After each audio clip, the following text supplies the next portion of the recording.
Well, let's talk to Jeffrey Young, who's founder and chief executive of the World Coffee Portal. Good to see you, Jeffrey. Thanks for joining us. So China, of course, known as the home of tea drinking. So why is coffee becoming the drink of choice?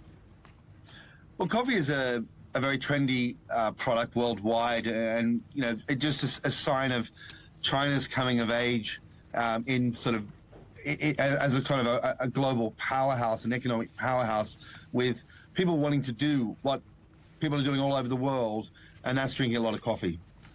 So what is it about coffee culture in China? What works there that might perhaps not be familiar to people outside the country?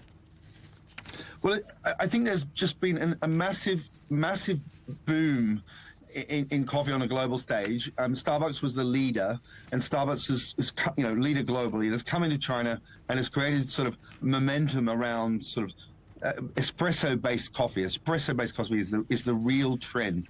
And then local companies like Luckin, like Coty, have followed up with big business plans, and have actually put in so many outlets all throughout China.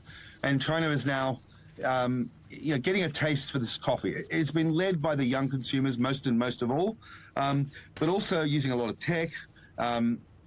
Ordering systems. Chinese young millennials, Gen Zs, very tech savvy, more tech savvy than most parts of the world, using this technology to get your coffee, to order it, to have it delivered to you quickly.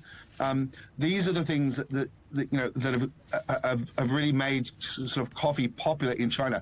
What's even more interesting is the geeky side of coffee, this specialty coffee, this sort of craft coffee, and Chinese consumers, baristas, are very obsessive about detailed, beautiful latte art, the pretty pictures that you paint on coffee. It's another one of those things that makes things more Instagrammable, more shareable on Chinese social media networks, etc. So we know that in China, Luckin has now overtaken Starbucks, but Starbucks still a huge presence there, and still the biggest coffee chain in East Asia more broadly. Are they going to be able to hold on to that position? Is someone waiting in the wings to challenge them?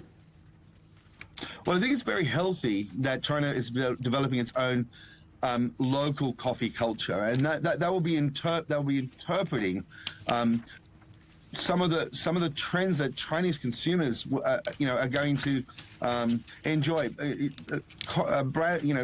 Products like bubble tea, for example, are yet to really take off in other parts of the world. We see tea-based beverages as well. Certainly ice drinks are hugely popular with Chinese consumers as well. So I expect the local businesses to actually gain more and more market share. But then again, Starbucks, that Western brand, it's the original. It's the Coca-Cola of the coffee industry.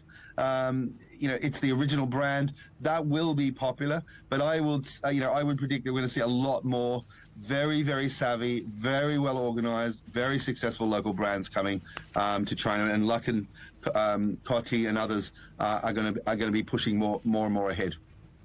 Jeffrey, thank you very much. Jeffrey Young from the World Coffee Portal.